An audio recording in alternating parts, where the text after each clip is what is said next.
All-in-one liquid coolers look really badass, and a lot of them perform very well. However, buying an old one is a little bit like buying an old Italian car.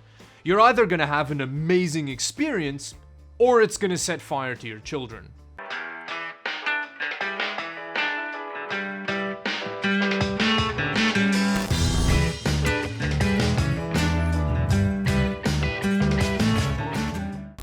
I was originally going to do a video comparing the new Corsair H100 with many acronyms at the end to an OG Corsair H100 with no acronyms at the end. The whole point of that video was to see how far all-in-one liquid coolers have come. But after getting my hands on an original Corsair H100, I feel like there's a different issue I need to address before getting to that video. And that has to do with the long-term endurance of all-in-one liquid coolers. Considering that the original Corsair H100 was launched all the way back in 1875, they're quite rare today. I don't think many of them have survived up until now. So I was very excited to find a very promising looking listing on eBay. Before we look at the cooler, let's just have a glance over the eBay listing to see whether or not I may have misinterpreted things. As you can see, the listing comes with 3 photos. One of them actually says that the unit's refurbished, which I didn't notice until now, but you know, there's nothing inherently wrong with refurbished units. If you go over to the actual picture of the cooler, it's pretty vague. You don't get a great look at it, but it seems decent. However, with the correct camera angle, you can make a freshly launched boil seem decent, so that doesn't really mean much. Straight in the title, it says that this is an open box Corsair H100. Now, in my mind, this says one of 2 things. The first one is potentially he bought an open box from a shop, which is just a unit that someone returned. Or the other thing that it may be is that he just opened the box and then didn't really get around to using the cooler much. But the implication is that it's a fairly unused cooler. Now, if you head into the actual description of the unit, it says that it's an open box item for a build that did not happen. Again, there's that whole thing of maybe he just opened the box, had a look at it, and then didn't use it. It's been put back in the box with all mounting gear. Even the wrap is wadded up inside. So the item description kind of seems like it should be in good condition, right? Well, let's have a look at the actual unit and see what we got. Let's open it up and see what's going on in here. Yeah, just from the side of the radiator, it's pretty dusty. So first off, let's just take all of this stuff out here. He included all of the packaging, but there's nothing in the packaging. There are screws pretty much everywhere in this box. There's some mounting mechanisms here, so that's good. So there's a bunch of screws in the base of the box. Before we look at the state of this cooler, which honestly looks pretty terrifying, let's just see if we can find all of the actual mounting hardware that we need. There's a baggie full of standoffs for some reason. I don't know if he accidentally put that in there. And then let's just... Okay, so there's one immediate problem that I see here with all of this, aside from all the lint, is...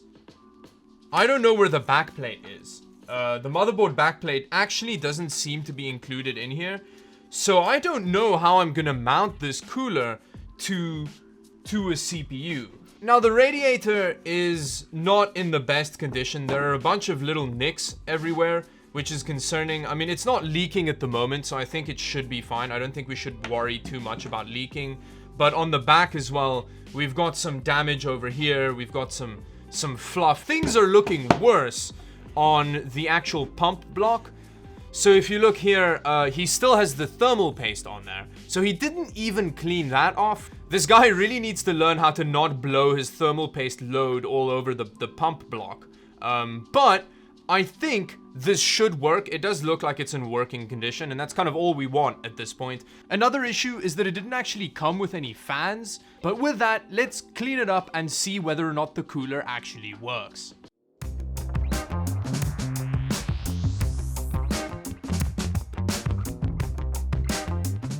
After spending a bit of time cleaning up the actual pump housing and the base plate, It seems to be in decent condition. I mean, I'm probably going to give it another wipe down before I install it on a system. Try and get rid of those little scratches there. But I think it's going to be okay. I'm not too worried about leaking, although I am going to fire it up the first time not connected to a system just to see if anything sprays anywhere.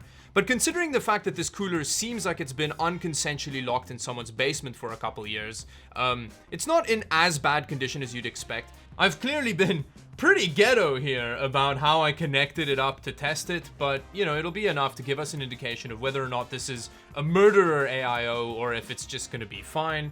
So let's see what happens. Is there power? Like, is the PC on? I'm not hearing it do anything. I think it's broken. Now that we've established that the pump isn't working, considering that it makes no noise, let's have a look at what's going on in the actual pump housing and just have a look at the actual cooler. So you just kind of clip it off like that. It feels a little bit like you're gonna break it, but it's fine.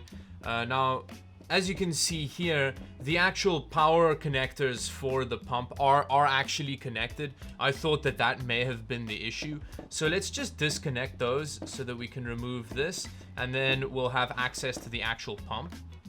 Here you can have a look at the base of this little PCB, and it seems okay. I mean, there's a bit of like buildup and stuff over here, but nothing seems like it wouldn't work. Let's have a look at the actual base of the pump here. These pipes are so unmalleable. The top of the pump looks okay. There are no obvious signs of like fire or struggle or anything like that. But yeah, let's actually take that off and see what happens. This thing is a real pain in the ass to maneuver. I'm half expecting radioactive material to spew out of here. Now we should be able to just lift this off, but it's not budging. Oh, it smells pretty disgusting. Oh, okay, so the actual pump mechanism here.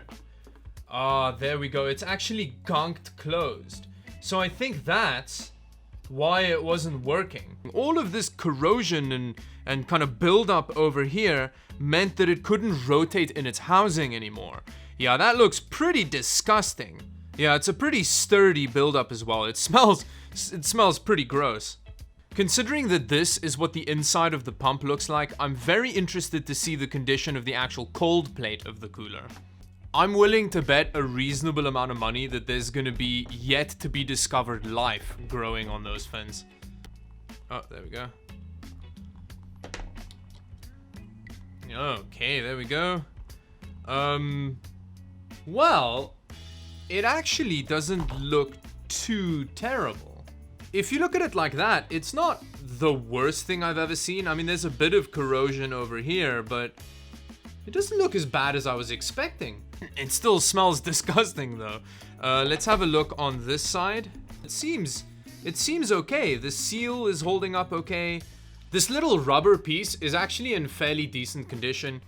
Considering the rest of the condition of the unit though, I think that if I can get a replacement pump for this H100, we should actually be able to get it working.